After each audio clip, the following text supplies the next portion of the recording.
Բարի օր, ես Աստղիկ Սարգսյանն եմ։ Մեր ձեռքը պահում ենք կարևոր եւ հետաքրքիր իրադարձությունների զարգերակին մեր աղավարում այսօր տեղեկատվական տեխնոլոգիաների եվրոպական ամենաառաջատար մեկնաբաններից մեկն է TechCrunch-ի խմբագիր Մայք Բուտչերը։ Mr. Butcher, thank you for accepting the invitation. Thank you. So, you've been named one of the most influential people in European tech, and you're a go-to commentator for BBC, CNN, CNBC, Sky News, Al Jazeera, to just name a few. You've been at a conference in Yerevan lately, and you're still here because of the conference. What's your impression? Did it yield something new to you, considering your extensive experience with the tech industry? Well, actually, this is the third time I've been to Armenia. I came twice before the pandemic, and this is the first time I've been back. Has anything changed then? And, well, I've actually been really pleasantly surprised that the Armenian technology ecosystem is just developing so quickly now. There's various elements of why that is, but certainly my impression was from the conference I went to yesterday, and also talking to local Armenian entrepreneurs and investors, that there's a real kind of buzz in the air, real atmosphere going on at the moment. Do you think that we have a chance to locate Armenia on the information technology map of the world more conspicuously? Well, in fact, actually, that's already starting to happen, because you have unicorn companies like PixArt, which have effectively put Armenia on the map for starters. And now you've got new companies, other companies coming up like Crisp or Teamable and others. And so that link between Silicon Valley and the technology industry more globally has already started to happen.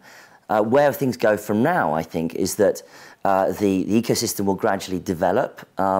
Certainly, there were so many young people at the conference yesterday that I'm very optimistic about how the population is going to engage with startups and entrepreneurialism in the future.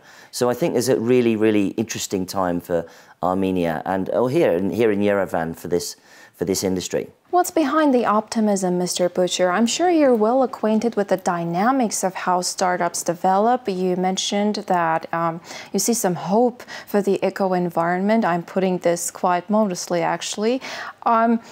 What's behind your optimism? I mean, what is it that you saw in the eyes of the young men that you believe is going to bring us some success in the future? I think that the great thing about the technology industry is that it unpacks the talent inside individuals, because anyone can, sit down and learn to code. Doesn't matter who you are, what gender you are, or you can design, or you can get into marketing, or business development, or sales. And it's not location dependent. It's not dependent on heavy industry. It's not dependent on driving trucks. It's the internet and laptops, Wi-Fi, and lots of coffee. And a creative mind. And a creative mind. And that's why it's so interesting. So it can really unlock the talents of a country. For instance, I know that Armenia is, landlocked and has its own situation with borders. But the issue with that is that it's very similar to Israel. Israel is also landlocked. It's kind of landlocked, but quite a small country, and yet it became basically one of the most advanced technological industries in the world. And so I think there's a real opportunity for countries in similar scenarios to do that, especially because also your education system, for historical reasons, has a great emphasis on industry, technology, and learning in that way. So there's lots to be optimistic about. Mr. Butcher, what do you think about the Armenian tech startup environment, one that gave birth to PixArt, one that gave birth to Disco, Service Titan, Crisp, and some others that have made their way to the Forbes lists? Well, I think it's a combination. First of all, Armenian business people I find very entrepreneurial. They have an entrepreneurial mindset. Second, you've got talent here. If you can cast your mind back all the way back to like the Soviet era, when Armenia was a centre of excellence in technology, all the way up to the modern day. And thirdly, the diaspora of Armenians around the world means that it has links to places like Silicon Valley, it has links to places like London, for instance, and Europe. And so that's a fantastic combination. There's something else that's going on now as well, because of historical reasons right now, because of the tragic events in Ukraine, because of the shutdown of Belarus, for instance, as well, because of the diaspora that's happening coming out of Russia, is that Armenia is becoming more international in that sense, from immigrants and emigres from those regions, for obvious reasons. And that sort of that talent and those resources are going to come to Armenia looking for opportunity, looking for a safe haven, often, of course. But they're going to make their homes here, they're going to do businesses here, and they're going to emerge very much with the Armenian tech ecosystem to create new startups, I think. Yeah, we're getting quite some injections, some talent injections recently, that's true. But another question, you know, it just begs the question, is this going to be good for the Armenian technological sector? Because after all, this is competition. Or do you see it in a totally different way? Do you see it as, you know, they're not competing against each other, they're actually out into a global market, and so there is no competition basically to speak of? No, I think it's a win-win scenario, and I think that the way that ecosystems develop, and this is how Silicon Valley developed, was by giving people options in the companies that they joined. Even the front desk receptionist of Facebook became a multi-millionaire, for instance, and then became an investor themselves in other technology companies. And so the ecosystems that you see develop well are the ones where the employees have a stake and an ownership inside the company. They become successful as the company itself becomes successful, and then they go on to become entrepreneurs and investors themselves. And it's a very much a fantastic sort of recycling of the wealth in that company. So if Armenia can grab hold of that concept, I think the only way is up. Mm-hmm. So we should hold them in our grip and not let them leave. No, I think what happens is in Europe, and we've seen this in Europe and also in London, I know many technology entrepreneurs who've left for Silicon Valley, but they still keep fantastic bases and offices and headquarters and workers and employees in the UK. Mm-hmm. That's completely legitimate. And in fact, Western European entrepreneurs often split. You know, maybe there's two founders, and one goes to the US or or maybe they expand in Asia, and then one stays at home and you know, keeps the company running. So I think it's not about keeping Armenian companies here, it's about going global from Armenia. Mr. Butcher, you have seen a lot of tech companies flourish, and you have seen a lot more others fail. What tips do you have for the Armenian startups? I think everything's looking pretty good right now. And I want to also give a shout out to TUMI, which is a technological-oriented school, which was born here in Armenia, very innovative, and nothing else like it exists outside anywhere else. And I know it's expanding. And that kind of education base is so important to educate people to go into startups and technology. But I think the tips I could give are always, you know, concentrate on building a real product, solve real solutions, and also I think learn how to communicate. I always say 50% of being an entrepreneur is communication, being able to tell your story well. And I find that a lot with, say, American entrepreneurs are extremely good at telling their story.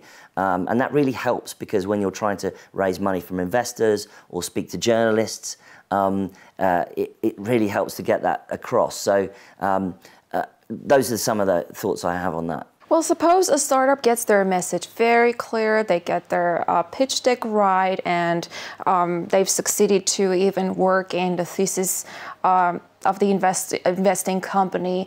What else can stand in the way of actually selling an IT product, an IT prototype? Often in our technology ecosystem, we go for high growth. And that usually means that you'll get venture capital backing.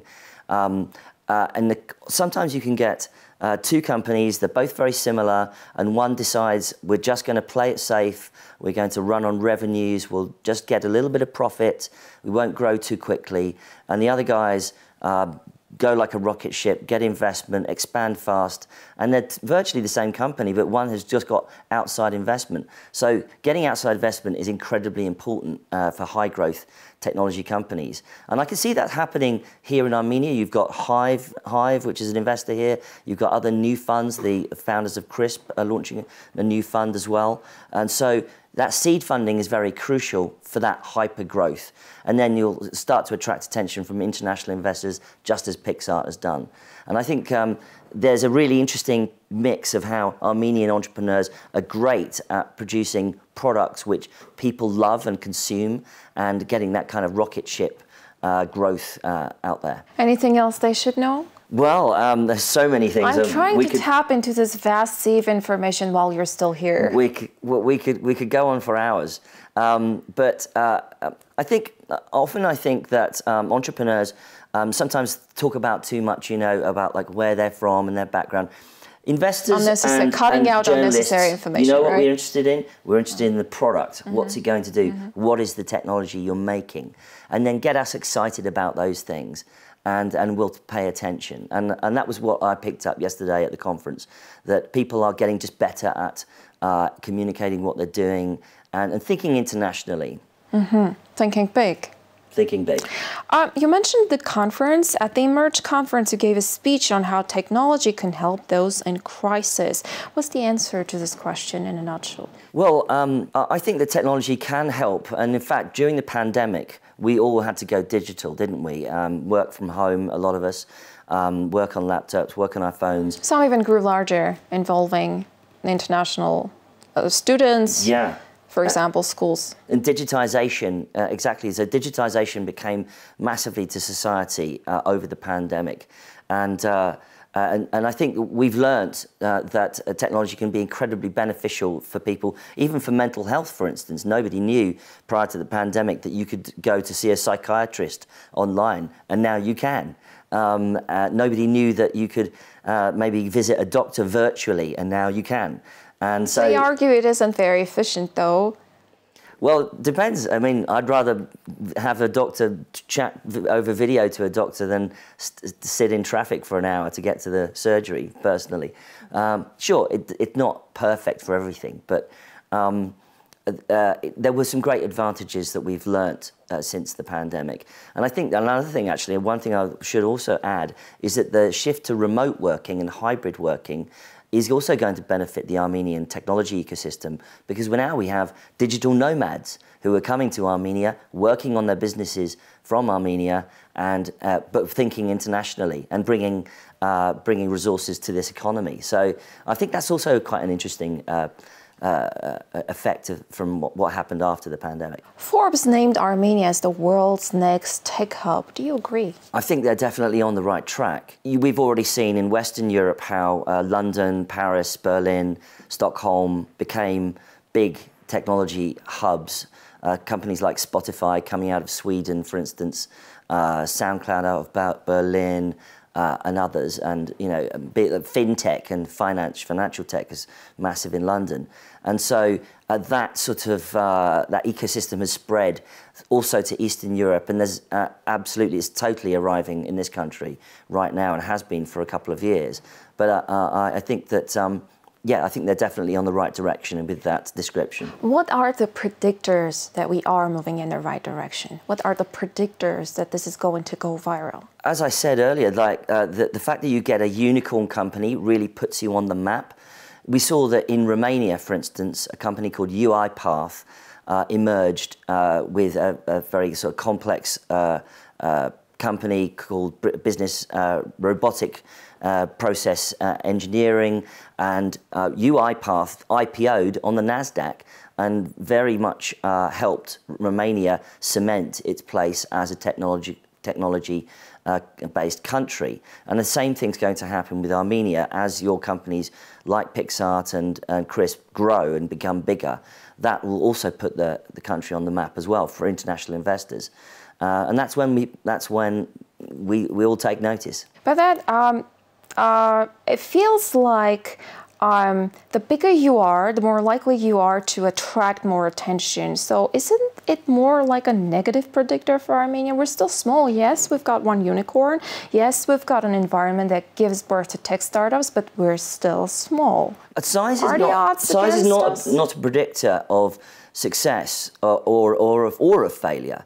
Take Estonia. Estonia is only 1 million people, and yet Skype emerged from Estonia, and many other technology companies since. It's been spectacularly successful for such a small country, and part of the reason is it concentrated on STEM skills: science, technology, engineering, mathematics. It concentrated on getting the right amount of funding for its startups. It digitized society. People pay taxes online. People vote online in Estonia. So it went very much into the future. I could get on a Wi-Fi in 2003 in a park in Estonia. No, I couldn't even do that in London. And so it's not about size. It's about the will of the nation and the desire of the people to embrace technology. And I think that certainly my impression is that young people here in Armenia are very much excited about that prospect. What else should we do to make sure, to ensure that we find ourselves quite, okay, I'm ambitious, a lot more conspicuous on the world tech map? I think that the success of the companies is going to be absolutely crucial for starters. There's also things that the government, for instance, can do. It can do, foreign direct investments. It can do trade shows. It can. I'm doing an event myself in November the 1st in Lisbon to explore European startups. So come and join me, called the Europas. And I think it's about kind of like getting on a plane a little bit and just shouting about what's going on. And we saw that the French were very good at that. They created something called the French Tech, La French Tech, and the British have got Tech Nation. Every country in Europe has its own sort of advocates, and that does help as well. And I know that Armenia is doing that as well. Mm-hmm. And I met the Minister of Economy, by the way, and he's a former entrepreneur and a great guy. And I think he's got some fantastic ideas about the ecosystem here. You think he's on the right track when it comes to IT? I think so. Okay, is Armenia a convenient place for global entrepreneurs, or maybe even for smaller scale relocation? That's a very good question. Because of the pandemic, a lot of people have decided to work remotely. A lot of companies now are completely remote, working collaboratively online. The employees live where they want to live. The CEO and the co-founders also live where they want to live. And so it becomes an idea that you can just live somewhere perhaps more affordable, but still with access to great resources, but also kind of livable. I've been really enjoying the hospitality here in Yerevan. The food is fantastic, the people are friendly, and I could totally work here remotely if I wanted to. And many of my colleagues and friends would probably consider that as well. So I think that's a great opportunity for countries like Armenia, with beautiful countryside, mountains, hospitality, food, etc. That you can actually make an advantage of in that sense, because of how people are working now in this remote working world we live in now. Mm-hmm. You actually answered the question I was going to ask next, but I'm still going to ask you to expand a little bit on it. How is the cuisine and the locals to a British person? Well, what makes Armenia so livable, Yerevan specifically? Well, as you know, we British are famous for our terrible food, and which thankfully improved during the years of our European membership. We got a lot better at it, but fish and chips is the height of a lot of our food. But I've had a fantastic time here in Armenia. And in fact, today fish and chips is amazing, by the way. It is pretty good. Yeah, I agree. Okay. But today, actually, I visited the Ararat brandy centre, which was an amazing experience. And so, I have no complaints whatsoever. I've had a wonderful time here. What kind of dishes have you tried yet? And have they fed you till you faint? Yeah, well, I'm definitely going back to London with 1 or 2 extra pounds. But yeah, no, it's been a great experience. And I think that, as I wanted to emphasise, you know, it is a welcoming country. It is a country where you can work remotely and also you can enjoy a good life. And, you know, I was suddenly realised that actually I was only really an hour out of the city. You can go to the beautiful lake nearby. It just sounds great, and I actually really want to explore the country further while I'm here. Do we have any similarities that we share with the Europeans? Well, I think you do. I think that the idea that culture is important is very much a European idea. It's quite clear that that's the case here. Culture, history, architecture, the arts, I think are very much in abundance here in Armenia. And those are very much values that chime with me as a European as well. Thank you so much for accepting the invitation. My pleasure. Thank you very much. Մեր տաղավարում տեղեկատվական տեխնոլոգիաների ամենաառաջատար եվրոպական մեկնաբաններից մեկն էր Մայք Բուտչերը։ Կհանդիպենք։